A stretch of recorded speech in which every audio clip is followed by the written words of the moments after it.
السلام علیکم ورحمۃ اللہ۔ ان الحمد للہ نحمده ونستعینه ونستغفره ونعوذ باللہ من شرور انفسنا ومن سیئات اعمالنا من يهده الله فلا مضل له ومن يضلل فلا هادي له واشهد ان لا اله الا الله واشهد ان محمدا عبده ورسوله رب اشرح لي صدري ويسر لي امري واحلل عقدۃ من لسانی یفقہوا قولی رب زدنی علما رب زدنی علما رب زدنی علما آمین یا رب العالمین۔ ہر قسم کی تعریف اور شکر اللہ رب العزت کے لیے لائق اور زیبا ہے، جو ساری کائنات کا ایک و تنہا خالق، مالک، مربی اور منتظم ہے، جو ساری کائنات کو وجود بخشنے والا، ہر مخلوق کی حفاظت کرنے والا اور ہر مخلوق کی ضرورتوں کا پورا کرنے والا ایک و تنہا ہے۔ ہر قسم کی تعریف اور شکر اسی کے لیے ہے۔ درود و سلام ہو انبیاء اکرام پر، خصوصاً نبی مکرم رحمت للعالمین امام الانبیاء محمد صلی اللہ علیہ وسلم پر اور آپ کے اصحاب پر۔ اللہم صلی علی محمد وعلی آل محمد کما صلیت علی ابراہیم وعلی آل ابراہیم انک حمید مجید۔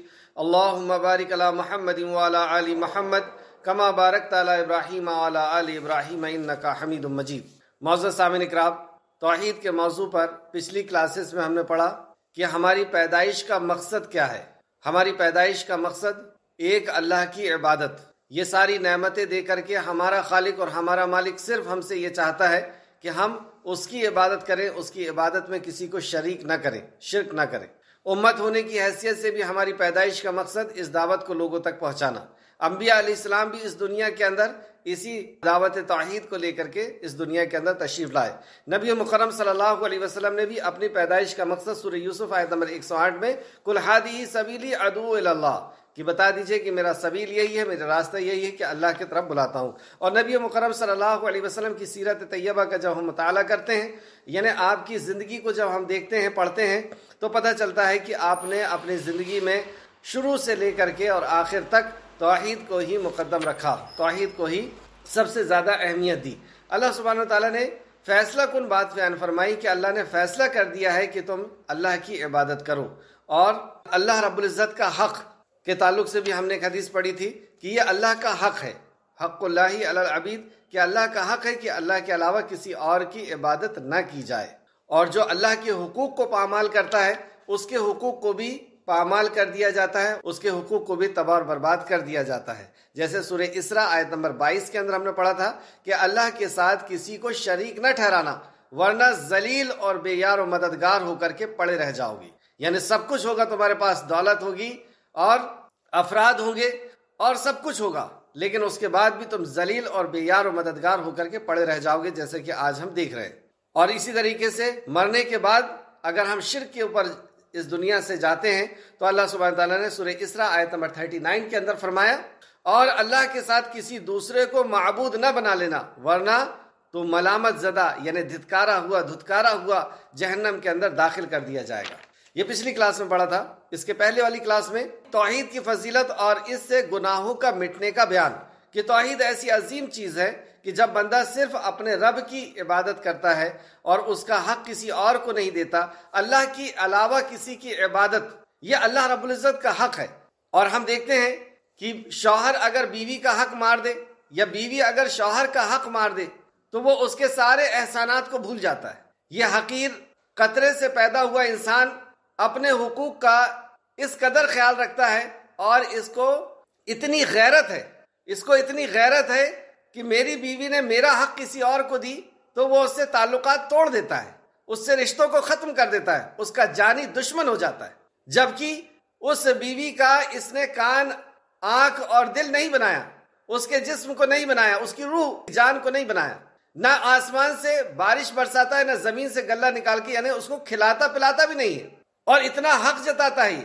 اور وہ ساری کائنات کا خالق اور مالک جس نے ہمیں پیدا کیا اور جو ہماری ضرورتوں کو پوری کرتا ہے، اور جس نے جہاں نظر جاتی ہے وہ ساری چیزیں اللہ نے ہمارے لیے پیدا کیا، اس رب کا حق جب کسی اور کو دیا جائے گا تو اللہ سے زیادہ غیرت والا اور کوئی نہیں۔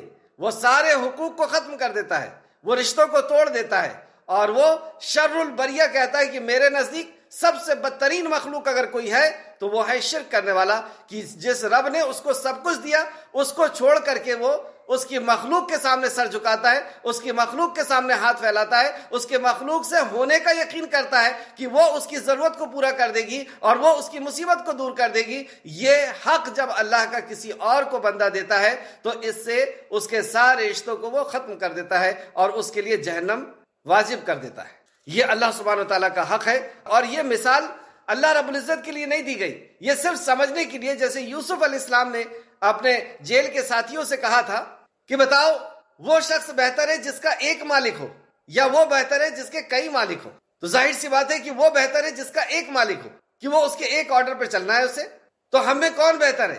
جو صرف ایک رب کو اپنا حاجت روا اور مشکل کشا سمجھتا ہے، ضرورتوں کو پورا کرنے والا اور مصیبتوں کو دور کرنے والا صرف ایک رب کو سمجھتا ہے، وہ بہتر ہے؟ یا جس نے دھاگے کو بھی سمجھ لیا ہے، پتھر کو بھی سمجھ لیا ہے، منگل سوتر کو بھی سمجھ لیا ہے کہ یہ منگل کرنے والا گتھا ہوا دھاگا ہے، جب تک میرے گلے میں رہے گا میرا سہاگ بچا ہوا رہے گا؟ یہ پتھروں کو سمجھتا ہے کہ حقیق پہن لیا ہوں تو اب فلاح ہو جائے گا؟ یہ انگوٹھیوں کو سمجھتا ہے کہ یہ رنگ لگا لیا ہے تو یہ فلاح بیماری سے بچا لے گی؟ پیٹ میں درد ہو رہا ہے تو دھاگا باندھ دیں گے اس سے ٹھیک ہو جائے گا؟ ارے کوئی اگر کسی مندر میں جاتا ہے اور یہ کہتا ہے کہ یہ جو مورتی ہے یہ میرا اچھا کرے گی یا برا کرے گی، تو ہم اس کو فوراً کہہ دیتے ہیں کہ یہ اسلام کے دائرے میں نہیں ہے، کیونکہ اس نے اس پتھر کے اوپر یقین کیا، اور ہم نے اگر یقین کیا ہے تو ہمارے لیے کیا ہر چیز جائز ہو جائے گی؟ تو آج کی کلاس میں آپ جو آیتیں لکھائی جا رہی ہیں اس کو آپ نوٹ کریں اور قرآن کو ترجمے کے ساتھ پڑھیں۔ اگر آپ قرآن کو ترجمے کے ساتھ نہیں پڑھ رہے ہیں تو یہ کلاس کسی حالت میں سمجھ میں نہیں آ سکتی، کیونکہ ہدایت کا معاملہ اللہ کے کلام میں ہے، اللہ ہی ہدایت عطا فرمانے والا ہے، اور یہ سب سے عظیم نعمت ہے۔ توحید سب سے عظیم نعمت ہے، سب سے بڑا علم ہے، اور اتنا بڑا علم کہ اللہ سبحانہ وتعالیٰ نے 13 سال تک مکہ کے اندر اللہ رب العزت کی وحدانیت کے تعلق سے آیتیں نازل فرمائی۔ توحید، آخرت اور رسالت، یہ صرف 3 موضوع 13 سال تک نازل ہوتے رہے۔ اللہ کی معرفت، اور اس کے بعد جب مکہ سے مدینہ تشریف لے کر کے گئے تو 10 سال کے اندر پورا دین سمٹ گیا، پورے دین حلال کیا ہے، حرام کیا ہے، اور کیا کرنا ہے کیا نہیں کرنا ہے، کس طریقے سے نکاح ہوگا، کس طریقے سے طلاق، قانون کیا ہوگا، یہ ساری چیزیں 10 سال کے اندر سمجھ گئی۔ اور صرف عقیدہ 13 سال تک اللہ رب العزت نے مکہ کے اندر نازل فرماتا رہا۔ تو اس سے پتہ چلتا ہے کہ سب سے اہم چیز ہے یہ، اگر توحید نہیں تو کسی عبادت کی اللہ رب العزت کے ہاں کوئی وقت اور قیمت نہیں۔ سورہ توبہ کے اندر فرمایا کہ نبی مکرم حج اکبر کے دن اعلان کروا دیجئے کہ اللہ بھی اور اللہ کا نبی بھی ان مشرکوں سے بیزار ہے۔ حج اکبر کے دن کون پہنچے گا؟ وہی نہ جس نے جو نماز پڑھے گا، طواف کرے گا، قربانی دے گا، وہ حج کرنے جو گیا ہے، لیکن اللہ کہتا ہے ان کی عبادت کی مجھے کوئی پرواہ نہیں، اور اعلان کر دیجئے کہ اگلے بار سے یہ لوگ نہ آئے یہاں پر، اور ان کا آنا پھر بند کر دیا گیا۔ تو توحید کے بغیر کسی بھی عبادت کو ہمارا خالق اور مالک قبول نہیں فرماتا۔ تو آپ کو روزانہ قرآن کو ترجمے سے پڑھنا ہے اور مکی صورتیں پڑھنا ہے، کیونکہ ہم ابھی مسائل سیکھ نہیں رہے، ابھی ہم عقیدہ سیکھ رہے ہیں۔ جیسے کل کی کلاس میں ہم نے دیکھا تھا کہ جنت میں داخلہ 2 طرح سے، ایک کامل داخلہ اور ایک ناقص داخلہ، اور جنت میں دونوں طرح کے داخلے صرف اور صرف اس کو ہے جس نے توحید کے اندر شرک کو آمیزش نہیں کی ہو، جس نے توحید کے ساتھ شرک کو نہیں ملایا، جس نے ایمان کے اندر شرک کو نہیں ملایا۔ کامل داخلہ بھی اسی کے لیے ہے اور ناقص داخلہ بھی اسی کے لیے۔ کامل داخلے کے اندر 2 شکلیں ہیں کہ 70,000 لوگ یا 100 کے نیچے پھر 70,000 لوگ، یہ بہت کم تعداد ہے، بہت کم تعداد ہے۔ یہ لوگ جنت کے اندر جائیں گے بغیر حساب و کتاب کے، ان سے اللہ رب العزت حساب نہیں لے گا۔ اور دوسرے جو لوگ ہیں ان سب سے حساب ہونا ہے، سب کو اپنے خالق اور مالک کے سامنے حاضر ہونا ہے، اور خالق کائنات ہر کسی سے حساب لے گا۔ کسی کا حساب آسان ہوگا اور کسی کا حساب مشکل ہوگا۔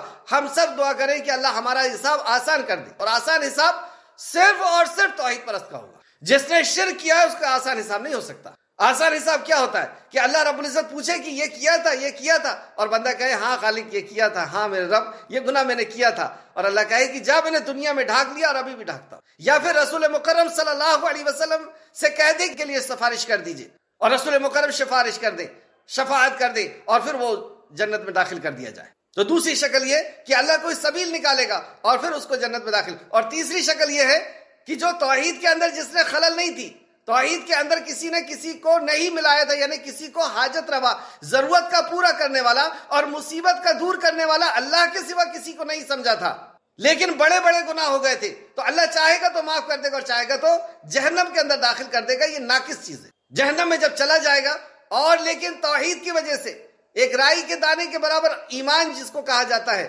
اور وہ رائی کا دانہ ختم کیسے ہوتا ہے؟ وہ شرک ختم کر دیتا ہے. ایک دھاگے کو اگر ضرورت کا پورا کرنے والا سمجھ کر کے باندھ لیا کہ وہ اولاد دے دیں گے، وہ بگڑی بنا دیں گے، وہ مصیبت دور کر دیں گے، وہ نوکری لگا دیں گے، وہ نکاح کروا دیں گے، اور وہ جادو کو ٹھیک کر دیں گے، اور وہ نظر بد کو ٹھیک کر دیں گے، اور یہ کالا ٹیکا لگا لیں گے تو مصیبت دور ہو جائے گی. یہ اللہ کے سوا اگر کسی نے پتھر کو سمجھا ہے تو ہم اس کو اسلام کے دائرے سے نکال دیتے ہیں. اسلام مسلمان نہیں سمجھتے. اور ہم اگر کسی اور کو کریں تو ہم کیا جائز ہو جائے گا؟ وہ تو کسی کے ساتھ اس نے شرک نہیں کیا تھا لیکن بڑے گناہ کیا تھا، تو اللہ چاہے گا تو معاف کرے گا، چاہے گا تو جہنم میں ڈال دے گا، اور جہنم سے وہ کبھی نہ کبھی ضرور نکالا جائے گا. کیوں؟ اس کی توحید کی بنیاد پر. اور یہ حدیث میں نے آپ کو کل لکھا چکا ہوں کہ اللہ رب العزت اسے جہنم سے ضرور نکال دے گا، بالآخر وہ جنت میں داخل کر دیا جائے. یہ ہے ناقص داخلہ. اور ایک شخص ہے جس نے کوئی گناہ نہیں کیا. یہ تو 3 داخلے ہو گئے، اور چوتھا کوئی داخلہ نہیں ہے اس جنت میں. یا تو کامل، اور یا تو کامل کی دونوں شکلیں، حساب والا اور بغیر حساب والا، اور ناقص کہ وہ جہنم میں چلا گیا لیکن توحید تھی اس کے اندر، شرک نہیں کیا تھا، تو کبھی نہ کبھی وہ جہنم سے نکال کر کے اور جنت میں داخل کر دیا گیا. حدیث اس طرح ہے، بخاری اور مسلم دونوں روایت کیا. رسول اللہ صلی اللہ علیہ وسلم نے فرمایا، جس نے لا الہ الا اللہ کا اقرار کیا اور اس کے دل میں ذرہ برابر بھی ایمان ہے. اور یہ ذرہ برابر ایمان کیسے ٹوٹتا ہے، ختم ہوتا ہے؟ شرک سے. تو یہ ذرہ برابر ایمان ہے، وہ اپنے گناہوں کی سزا پا کر بالآخر دوزخ سے نکال لیا جائے گا. دوزخ سے نکال لیا جائے گا، یعنی دوزخ میں جائے گا اور لیکن نکال لیا جائے. کیوں؟ کیونکہ ایمان تھا. تو اللہ چاہے گا تو ویسی جنت میں ڈال دے گا جیسے کہ دوسری حدیثوں میں ہم نے پڑھا تھا، اور چاہے گا تو جہنم میں ڈال دے گا. یہ بخاری حدیث نمبر 44 اور مسلم حدیث نمبر 193 193. اب ایک شخص ہے، اب یہ 3 راستے ہو گئے. اب بہت آرام سے اس کو سمجھنے کی کوشش کریں. یہ 3 راستے ختم ہو گئے. اب ایک شخص ہے جس نے کوئی گناہ نہیں کیا، نماز، روزہ، حج، زکوٰۃ، اور سینکڑوں لوگ اس کے ہاتھ پر اسلام میں آئے، ساری دولت اللہ کے راستے میں خرچ کر دیا اور پورا وقت اسلام کے لیے لگا دیا، لیکن ایک شرک کر کے گیا ہے. اللہ کے علاوہ ضرورت کا پورا کرنے والا، مصیبت کا دور کرنے والا، اولاد کا دینے والا، بگڑی کا بنانے والا، جادو کا ٹھیک کرنے والا، نظر بد کا ٹھیک کرنے والا، کسی کا بھی نوکری لگا دینے والا، نکاح کروا دینے والا، اللہ کے علاوہ کسی اور سے ہاتھ پھیلا کے مانگا تھا، کسی اور کو سجدہ کیا تھا، کسی اور سے منت کیا تھا اللہ کے علاوہ، تو وہ کہاں جائے گا؟ اس کی ساری نیکی کو اللہ تباہ کر دے گا. اللہ فرماتا ہے سورہ مائدہ آیت نمبر 72. اور جو آیتیں میں آپ کو ابھی لکھا رہا ہوں اس کو صرف سورہ نمبر، آیت نمبر لکھیں اور قرآن میں ضرور پڑھیں. اور اگر آپ قرآن میں نہیں پڑھ رہے ہیں تو یہ سمجھ لیجئے کہ بہت جلدی آپ کلاس سے نکل جائیں گے، کیونکہ کلاس سمجھ میں آنا نہیں ہے. قرآن کو روز ترجمے سے پڑھنا ہے، مکی صورتیں، کیونکہ ہم عقیدے کو سیکھ رہے ہیں اور عقیدہ مکی صورتوں کے اندر ہے. دوسرا یہ کہ جو آیتیں میں آپ کو لکھا رہا ہوں، اور لکھا اسی لیے رہا ہوں، نمبر اسی لیے بتا رہا ہوں حدیث کا، کہ وہ حدیث کو بھی آپ چیک کریں اور آیتوں کو لکھیں. انشاءاللہ تعالی یہ آپ کے لیے بھی اگر پہلی بار توحید کا کورس کر رہے ہیں تو بہت مفید ہوگا، اور اگر آپ دوسری یا تیسری بار کر رہے ہیں تو یہ آپ کے لیے پڑھانے کے لیے، بچوں کو یا دوسروں کو پڑھانے کے لیے آسانی ہوگی کہ کس ترتیب سے پڑھایا جا رہا ہے. تو سورہ مائدہ آیت نمبر 72 میں اللہ فرماتا ہے، یقیناً جو اللہ کے ساتھ شرک کرتا ہے اللہ تعالیٰ نے اس پر جنت حرام کر دی. کون فرما رہا ہے؟ اللہ رب العزت فرما رہا. آپ کے گھر میں جو ترجمے والا قرآن ہے اس کو اٹھا کر کے دیکھ لیجیے، وہ ترجمہ کسی کا بھی ہو. یقیناً جو اللہ کے ساتھ شرک کرتا ہے. شرک کیا ہوتا ہے؟ اللہ کے ساتھ شریک کرنا، کہ اللہ کی عبادت کرتا ہے، وہ نماز، روزہ، حج، زکوٰۃ کرتا ہے، لیکن ساتھ میں کسی اور کو بھی حاجت روا، کسی اور کو بھی مشکل کشا، کسی اور کو بھی سمجھتا ہے، تو اللہ اس میں جنت حرام کر دیا اور اس کا ٹھکانہ جہنم ہے. سورہ بینہ آیت نمبر 6 میں اللہ فرماتا ہے، جو لوگ اہل کتاب میں سے کافر ہوئے اور مشرکین، جو اللہ کو بھی مانتے ہیں، اللہ کے سوا بھی مانتے ہیں، مشرکین سب دوزخ میں جانے والے ہیں جہاں وہ ہمیشہ ہمیش رہیں گے.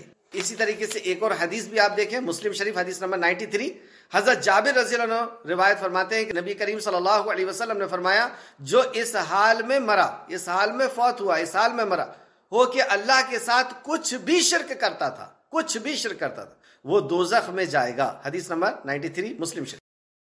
آج انشاءاللہ تعالی کتاب التوحید کا دوسرا باب ہم پڑھیں گے، اور یہ باب ہے توحید کے تمام تقاضوں کو پورا کرنے والا شخص بلا حساب جنت میں جائے گا. اس باب میں پہلی آیت سورہ نحل آیت نمبر 120، بے شک ابراہیم لوگوں کے لیے پیشوا، امام اور ان کے تابع فرمان اور ایک سو تھے یعنی حنیف تھے اور وہ مشرکین میں سے نہ تھے. انا بے شک ابراہیم علیہ السلام جو اللہ کے خلیل ہیں، کانا تھے امتن ایک امت. یہاں پہ ابراہیم علیہ السلام کے بہت سے خصوصیات کا ذکر کیا گیا ہے. جیسے نمبر 1 یہاں پہ فرمایا گیا، اور اس آیت سے یہ بھی ثابت ہوتا ہے ابراہیم علیہ السلام توحید کے تقاضوں کو پورا کرنے والے تھے. اور آپ کے جو وصف بیان کیے گئے ہیں، سیدنا ابراہیم علیہ السلام کے امت کہا اللہ رب العزت نے. امت کہا جاتا ہے تو اس سے ایسا امام اور قائد مراد ہوتا ہے جو تمام انسانی اوصاف و کمالات اور جملہ اوصاف حسنہ کا مالک ہوتا. اس کا مطلب ہے کہ کوئی ایسا اچھا وصف نہیں جو ابراہیم علیہ السلام میں نہ تھا، ایک کوئی ایسی اچھی کوالٹی نہیں جو ابراہیم علیہ السلام میں نہیں تھی. توحید کے تقاضوں کو پورا کرنے کا بھی یہی مفہوم ہے.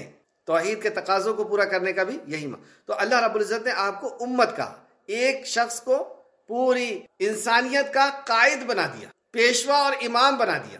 اور دوسرا کہا ابراہیم کانت اللہ یعنی اپنا تابع فرمان قرار دیا کہ ابراہیم میرا تابع فرمان تھا. سبحان اللہ. اس سے ثابت ہوتا ہے کہ اللہ تعالیٰ کی دائمی عبادت گزار اور عقیدہ توحید کے پورے مقاصد کو پورا کرنے والے تھے. دائمی عبادت گزار، خود اللہ نے کہہ دیا کہ یہ میرا عابد تھے، یہ میرے مطیع اور فرمانبردار تھے. چوتھا حنیف کہا، یعنی وہ مشرکوں کے غلط عقائد و نظریات اور ان کے طور طریقے سے مکمل طور پر گریز کرتے اور ان سے علیحدہ ہو گئے تھے. یہاں تک کہ اپنے باپ تک کو چھوڑ دیا تھا، یہاں تک کہ اپنے معاشرے اور اپنے سوسائٹی تک کو انہوں نے چھوڑ دیا اور آگ کے اندر یہ پھینکے گئے تھے. تو انہوں نے ساری باطل معبود سے اپنے آپ کو ہٹا کر کے حنیف کر لیے تھے، الگ ہو گئے تھے ان سب سے، کہ کرنے والی ذات صرف اور صرف وہ ساری کائنات کا جو خالق اور مالک ہے، جو سورج چاند زمین و آسمان کا رب ہے، جس نے مجھے پیدا کیا، جس نے ہوا پانی اور ساری نعمتیں عطا فرمائی ہے. یہ پیدا اس نے کیا ہے تو عبادت کا حقدار بھی وہی ہے. تو اپنی ساری مصیبتوں کا صرف ایک رب بنا لیا تھا، یعنی سارے سے ہٹ کر کے حنیف ہو گئے تھے. اور ابراہیم علیہ السلام اور اللہ آگے کیا فرماتا ہے؟ سبحان اللہ. اللہ آگے فرماتا ہے 5واں کہ ابراہیم مشرکین میں سے نہ تھے. دیکھیں ایک چھوٹا سا جملہ ہے قرآن کا، لیکن ابراہیم علیہ السلام اپنے خلیل کی تعریف اللہ سبحانہ تعالیٰ نے کتنے پیارے انداز میں اور ان کے مقام و مرتبے کو کیسے بتایا. 5 بتایا کہ ابراہیم مشرکین میں سے نہ تھے. خود خالق کائنات نے کہہ دیا کہ میرا ابراہیم مشرکین میں سے نہیں تھا، وہ شرک کرنے والا نہیں تھا. کسی بھی قسم کے شرک سے انہیں اللہ رب العزت نے پاک قرار دیا. آئیں اس تعلق سے دوسری آیت دیکھتے ہیں. سورہ مائدہ آیت نمبر 59.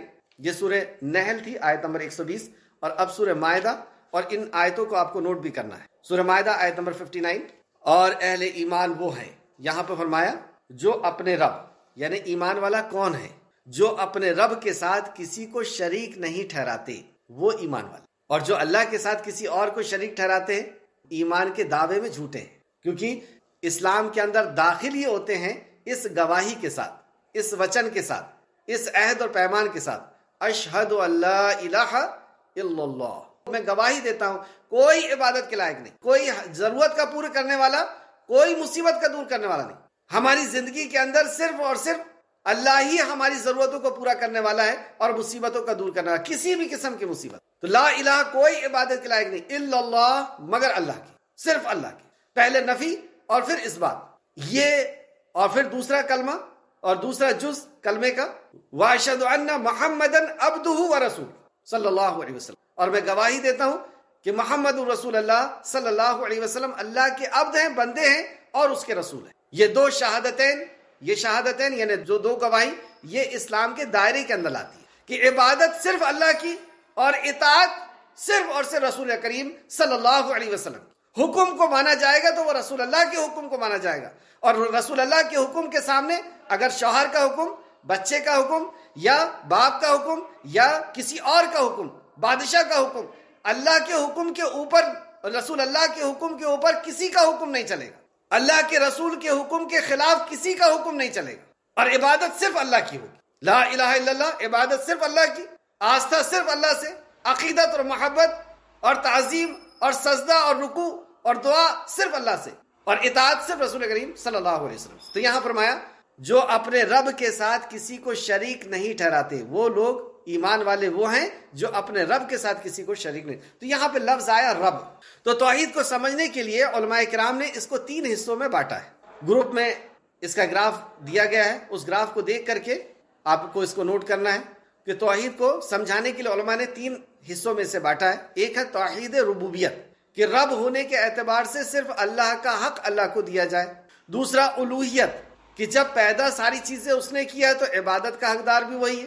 عبادت یعنی پرستش، دعا کرنا، سجدہ کرنا، رکوع کرنا، قیام کرنا، طواف کرنا، جو بھی عبادت کے اقسام ہیں، منت ماننا، جو بھی عبادت کے اقسام ہیں وہ صرف اللہ کے لیے ہوں گے. اور اطاعت یعنی حلال و حرام کا حق بھی صرف اللہ کا ہے، حلال و حرام کوئی اور نہیں کر سکتا. اور تیسرا اسماء الحسنی کہ اللہ رب العزت کے جو نام ہیں وہی اللہ رب العزت کی صفت ہے، اور جو اللہ کی صفت ہے وہ کسی اور کی نہیں ہو سکتی. لیس کمثلہ شیء وہو السمیع البصیر، اس کے مثل کوئی نہیں. تو جو صفات اللہ سبحانہ وتعالیٰ کی ہے وہ صفات کسی اور کی نہیں ہو سکتی، اس بات کا یقین کرنا اور ان صفات کے اندر کسی کو شامل نہ کرنے. اور یہ بہت اہم ہے.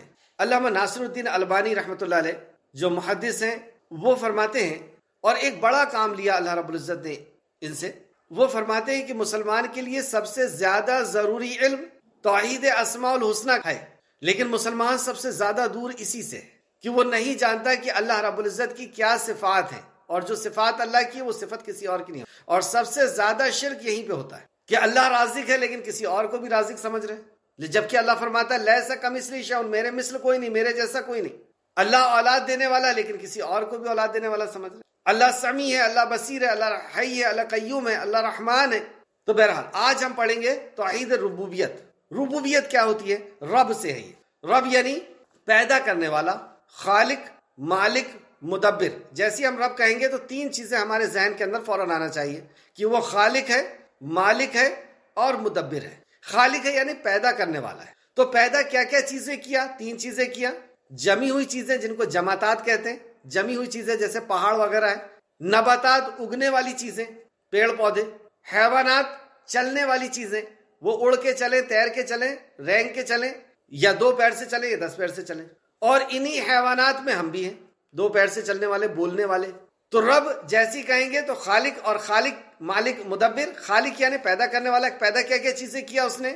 جمی ہوئی چیزیں، اگنے والی چیزیں اور چلنے پھرنے والی چیزیں، حیوان. ان میں اگر ہم نے کسی کو شریک کر دیا کہ نہیں یہ پہاڑ کو فلاں نے پیدا کیا ہے، وہ کیڑے مکوڑوں کو، پودوں کو یا انسان کو کسی اور نے پیدا کیا ہے، تو یہ شرک ہو جائے گا کہ اللہ نے پیدا کیا تھا لیکن ہم نے کسی اور کو شریک کر دیا اس کی ربوبیت میں. اور توحید ربوبیت میں مشرکین مکہ بھی شرک نہیں کرتے تھے، وہ توحید عبادت میں کرتے تھے اور توحید اسماء الحسنی میں کرتے تھے. لوگوں کو مسلمان ہونے کے باوجود بھی مشرک اور کافر کہا گیا. ہاں، مکہ کے لوگ مسلمان تھے، دین ابراہیم پر تھے، سناتن دھرم میں نہیں تھے. وہ دین ابراہیم پر تھے، اور خانہ کعبہ کے اندر جو بت رکھے ہوئے تھے وہ نبیوں اور ولیوں کے بھی تھے. پچھلی کلاس میں نے اس کا ریفرنس بھی دیا تھا شاید.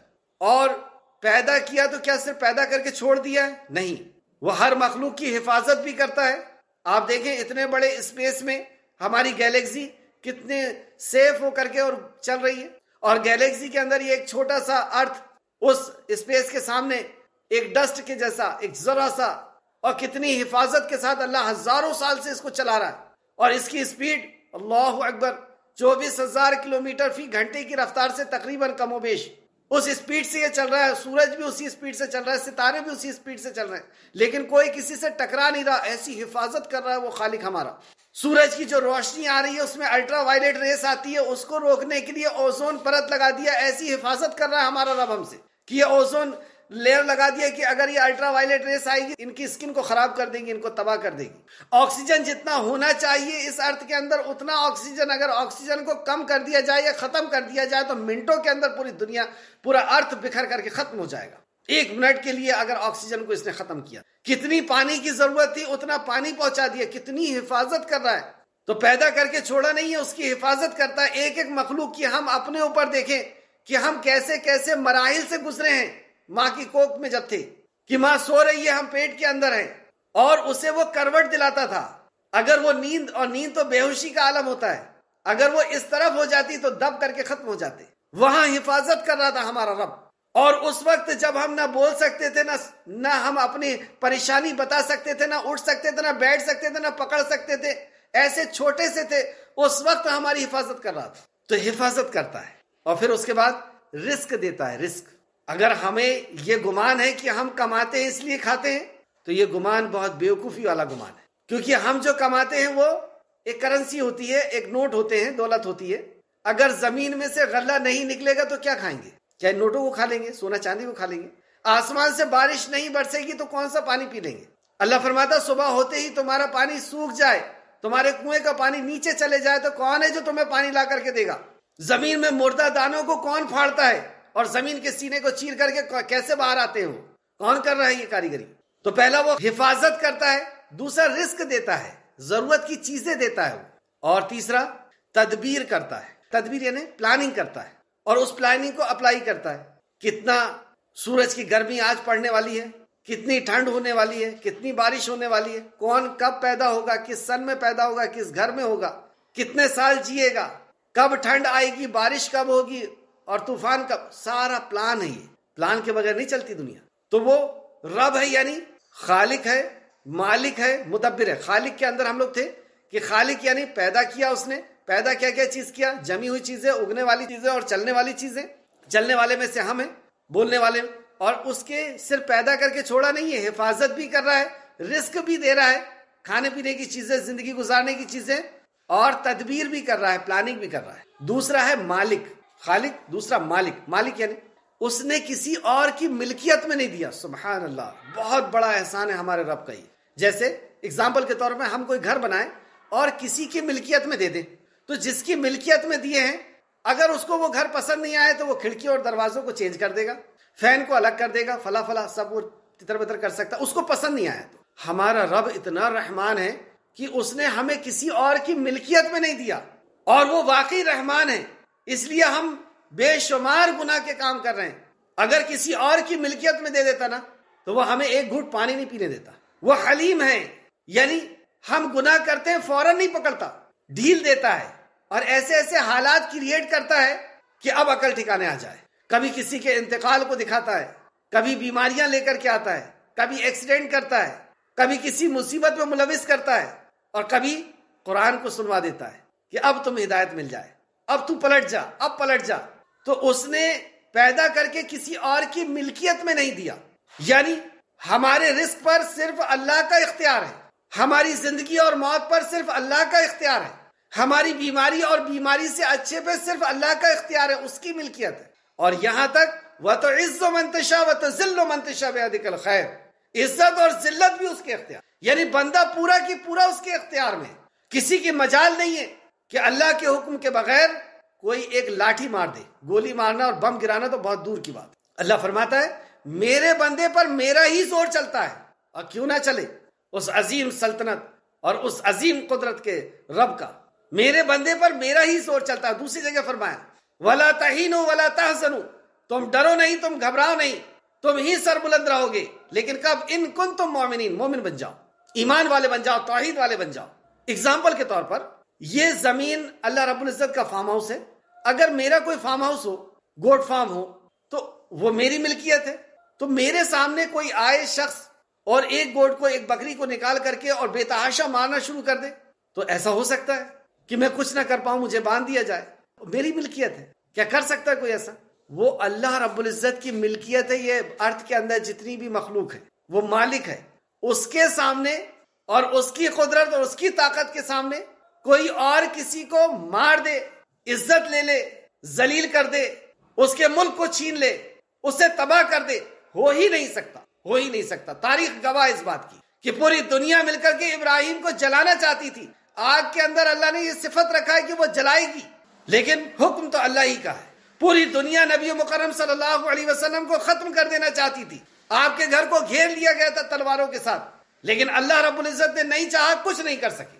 اصحاب کہف، غار کے اندر رہنے والے وہ 7 نوجوان، پوری دنیا سے اللہ رب العزت نے ان کی حفاظت کر لیا۔ 300 سال سلانے کے بعد پوری دنیا ان کا مطیع کر دیا کہ سورج کو بھی حکم دے دیا کہ خبردار تمہاری دھوپ نہ پہنچے وہاں۔ اور انبیاء علیہ السلام کے دشمنوں کو بھی دیکھ لیں، موسیٰ علیہ السلام کا دشمن فرعون، کیا موسیٰ علیہ السلام کو نقصان پہنچا سکا؟ کیا بنی اسرائیل کو نقصان پہنچا سکا؟ موسیٰ علیہ السلام بنی اسرائیل کو لے کر کے آرام سے نکل گئے، اور اس کو غرق کر کے اللہ رب العزت نے ختم کر دیا۔ لوط علیہ السلام کی قوم، صالح علیہ السلام کی قوم، اور ہر دور کے اندر آپ دیکھ لیں کہ جب جب ظلم بڑا ہے تو ایک حد تک اللہ نے ظلم کو بڑھنے دیا اور پھر اس کو نیست و نابود کر دیا. تو حکم کس کا چلتا ہے؟ اللہ سبحانہ. یہ زمین اللہ کی ہے، حکم اسی کا ہے، کسی اور کا حکم نہیں ہے. جو مصیبتیں اور پریشانیاں آتی ہیں وہ بھی اسی کے حکم سے آتی ہے. جادو لگتا ہے اسی کے حکم سے لگتا ہے، نظر لگتی ہے اسی کے حکم سے لگتی ہے، اور ختم بھی اسی کے حکم سے ہوگی. کیوں لگتی ہے؟ یہ یا تو آزمائش ہے. کیوں لوگ ہمارے اوپر مسلط ہو جاتے ہیں؟ یا تو آزمائش ہے یا ہمارے گناہوں کا نتیجہ ہے. اور گناہ کا نتیجہ بھی یہ اللہ کی رحمت ہے کہ وہ ہمیں موقع دے رہا ہے کہ ہم توبہ کر لیں، معافی مانگ لیں، اس سے رجوع کر لیں، لوٹ آئے اس کے طرف. یہ بھی رحمت ہے اس کی کہ وہ چھوٹے موٹے عذاب دے کر کے ہمیں لوٹا رہا ہے. تو میں یہ بتا رہا تھا، پہلا وہ خالق ہے، دوسرا مالک ہے. مالک یعنی ملکیت ہم اسی کی ہیں، تو کوئی ہمیں کوئی نقصان نہیں پہنچا سکتا جب تک اللہ سبحانہ و تعالیٰ نہ چاہے. کوئی ہمیں ضرورت پوری نہیں کر سکتا اور مصیبت بھی نہیں دے سکتا. یہ رب کے اندر ہے. اور تیسرا مدبر، کہ وہ تدبیر کرنے والا ہے. خالق، مالک، مدبر، وہ تدبیر کرنے والا ہے، یعنی پلان اسی کا ہے کہ آج اتنے بچے دنیا کے اندر آئے ہیں، اتنا ٹن دودھ لگے گا، اتنے لوگ مر گئے، اتنی سبزی کم کر دو. آپ دیکھتے ہیں کبھی کوئی چیز زیادہ نہیں پیدا ہوتی، جتنی ضرورت ہے اتنی ہی نہیں. اتنی بڑی کائنات، اتنی بڑی زمین اور اتنی مخلوق اور ان کے کھانے کا انتظام کہ صبح اتنا لگے گا، دوپہر میں، شام کو. اللہ اکبر، کیسے ہو رہا ہے؟ اور یہ جسم کو بھی ایسا بنائے کہ اس کے اندر کئی قسم کے وٹامنز کی ضرورت ہے، اور ان وٹامنز کو پورا کرنے کے لیے الگ الگ سبزیاں یا الگ الگ فروٹس بنائے، اور وہ الگ الگ فروٹ کھائیں یہ لوگ. اس کے لیے کیا کیا؟ سبحان اللہ. اگر ایک ہی قسم کا پھل بنا دیتا کہ وہ دکھنے میں اور ٹیسٹ میں اور خوبصورتی میں ایک ہی جیسا ہوتا لیکن وٹامن الگ الگ ہوتے، تو انسان الگ الگ پھل کو نہیں کھاتا. اس انسان کی ضرورت تھی اور علم اس کے پاس نہیں تھا. انسان کی ضرورت تھی اس کے جسم کی کہ اس کو الگ الگ وٹامن چاہیے، تو اس نے فروٹ الگ الگ بنا دیا کہ وہ دکھتے بھی الگ الگ ہیں. کبھی اس کو دیکھ کر کے اٹریکٹ ہوتا ہے، کبھی اس کی خوشبو سے اٹریکٹ ہوتا ہے، کبھی اس کے شیپ سے اٹریکٹ ہوتا ہے، کبھی اس کے ٹیسٹ سے اٹریکٹ ہوتا ہے. اور اس وجہ سے اس پھل کو بھی کھاتا ہے، اس کو بھی کھاتا ہے، اس کو بھی کھاتا ہے، اور جسم کے اندر پورے وٹامنز اس کے پورے ہو جاتے. اللہ اکبر، کتنی بڑی قدرت ہے، کیسا انتظام کیا ہمارے لیے کہ یہ نہیں جانتا کہ اس کو اس وٹامن کی ضرورت ہے، تو الگ الگ ٹیسٹ والے بنا دیا کہ اس کی ٹیسٹ کی وجہ سے یہ کھا لے گا، یہ کھا لے گا، یہ کھا لے گا. رب کے تعلق سے چند باتیں میں آپ کو آج لکھانا چاہ رہا تھا، لیکن اسی میں تمہید میں ہی آج کی کلاس کا وقت پورا ہو گیا. معذرت چاہتا ہوں. چند باتیں رب کے تعلق سے نوٹ کریں. سورہ رعد آیت نمبر 16 میں اللہ سبحانہ تعالیٰ نے فرمایا، کہہ دیجئے کہ صرف اللہ تعالیٰ ہی ہر چیز کا خالق یعنی پیدا کرنے والا ہے، اور وہ اکیلا ہے اور زبردست غالب ہے. یعنی پیدا کر کے اس کے کنٹرول سے کوئی چیز باہر نہیں ہوئی. جیسے ہم نے بائک بنایا اور جب اس کا بریک فیل ہوتا ہے تو وہ ہمارے کنٹرول سے باہر ہو جاتی ہے، لیکن خالق کائنات نے جتنے بھی گیلیکسیز بنائی ہے، جتنے بھی اسٹارز بنائے ہیں، جتنے بھی چیزیں بنائی ہے، وہ کوئی بھی اس کی قدرت سے، اس کی سلطنت سے، اس کے پاور سے، اس کے کمانڈ سے اس کے باہر نہیں نکلی. تو اللہ تعالیٰ ہی ہر چیز کا خالق ہے، پیدا کرنے والا. وہ اکیلا ہے اور زبردست ہے، اکیلا ہے. اور اگر کوئی اور ہے تو دکھائیں. آگے آیت آ رہی ہے، دوسری آیت نوٹ کریں، اور اس آیت کو آپ کو اپنی کاپی میں لکھنا بھی ہے. سورہ نور آیت نمبر 54. سورہ نور آیت نمبر 54 میں اللہ فرماتا ہے، تمام کی تمام چلنے پھرنے والے جانداروں کو اللہ تعالیٰ ہی نے پانی سے پیدا کیا. کتنی بڑی سائنٹیفک بات آج سے 1450 سال پہلے کی جائے کہ جتنے بھی چلنے والی جیو ہیں ان کو ہم نے پانی سے پیدا کیا. ان میں سے بعض تو اپنے پیٹ کے بل چلتے ہیں یعنی رینگ کے چلتے ہیں، اور بعض 2 پیروں پر چلتے ہیں، اور بعض 4 پاؤں پر چلتے ہیں. اللہ تعالیٰ جو چاہتا ہے پیدا کرتا ہے. سبحان اللہ. آپ دیکھیں ڈسکوری اگر آپ دیکھتے ہو کیسی کیسی مخلوق اللہ سبحانہ تعالیٰ نے پیدا کی. بے شک اللہ ہر چیز پر قادر ہے. اللہ چاہے جیسا چاہے پیدا کرتا ہے، جو چاہے پیدا کرتا ہے. اور پیدا کرنے کی بھی بہت سے طریقے اللہ رب العزت کہ آدم کو سیدھے مٹی سے پیدا کر دیا بت بنا کر کے، کسی کو انڈے سے نکالتا ہے، کسی کو ماں کی کوکھ سے نکالتا ہے. اور آپ دیکھیں تتلی کو کس طریقے سے نکالا کہ ایک پیوپا بنا. ایک الی تھی، الی نے ایک لار جس منہ سے نکالا اور اپنے آپ کو ڈھانک لیا اور پھر مر گئی، یا اس طرح ہو گئی کہ بالکل سوکھا اور اس کو کوئی پھونک دے تو اڑ جائے، مطلب گر جائے. پھر ایک حکم ہوا اللہ سبحانہ تعالیٰ کا اور اس کے اندر سے رنگ برنگی پنکھوں والی تتلی بن کر کے باہر آ گئی. تو بنانے کی کئی طریقے اللہ رب العزت نے دنیا کے اندر دکھایا کہ میں اس طریقے سے بھی بناتا ہوں، اس طریقے سے بناتا ہوں. تو اللہ نے فرمایا کہ میں قادر ہوں. ایک اور آیت لکھیں، سورہ لقمان آیت نمبر 10. اس نے آسمانوں کو بغیر ستون کے پیدا کیا ہے اور تم اسے دیکھ بھی رہے ہو. اب بتائیں 10 بائی 10 کا سلیب ہم بغیر بیم بغیر کالم کے کھڑا نہیں کر سکتے. اتنا بڑا معجزہ ہم کو نظر نہیں آ رہا، اور اللہ یہ ہوم ورک دیتا ہے ہم کو کہ دیکھو میرے آسمان کو جا کر کے کہ کیسے پیدا کیا میں نے اس آسمان کو، بغیر کیل کے، بغیر کسی سپورٹ کے اتنا بڑا آسمان ٹنگا ہوا ہے، اور اس نے زمین میں پہاڑوں کو گاڑ دیا۔ پھر سائنٹیفک بات کہ زمین الگ چیز ہے، پہاڑ الگ چیز ہے، پہاڑ کو گاڑا گیا ہے۔ جیسے کالم کو زمین کے اندر دھسایا جاتا ہے تو کالم نیچے سے اوپر تک ایک الگ مٹیریل ہوتا ہے اور زمین الگ مٹیریل ہوتی ہے، اس طریقے سے اللہ کہہ رہا پہاڑ کو گاڑا ہوں۔ سائنس نے اس پہ ریسرچ کیا اور ریسرچ کر کے ثابت کیا کہ پہاڑ الگ مٹیریل ہے اور زمین الگ مٹیریل، اس کو گاڑا گیا۔ کیوں گاڑا؟ اللہ فرماتا ہے تاکہ وہ تمہیں جنبش نہ دے سکے، تاکہ وہ تمہارا بیلنس خراب نہ کرے، تمہارے ارتھ کا، تمہاری زمین کا بیلنس خراب نہ ہو، اس لیے میں نے پہاڑ کو گاڑا ہوں۔ اب سائنس ریسرچ کر کے بتاتی کہ ہاں زمین تیزی سے گول گھوم رہی ہے اور اس کو بیلنس کو بنانے کی ضرورت ہے، اور پہاڑ سے ہی بیلنس بنا ہے۔ سبحان اللہ۔ اور وہ ہر چیز دیکھیں آپ کی کس طریقے سے ہماری حفاظت کا انتظام کر رہا ہے اللہ سبحانہ وتعالیٰ، لیکن اس کے بعد بھی اس کو بھول کر کے جی رہے ہیں۔ اور ہر طرح کے جاندار زمین میں پھیلا دیے، زمین میں ہر طرح کے جاندار پھیلا دیے، اور ہم نے آسمان سے پانی برسایا۔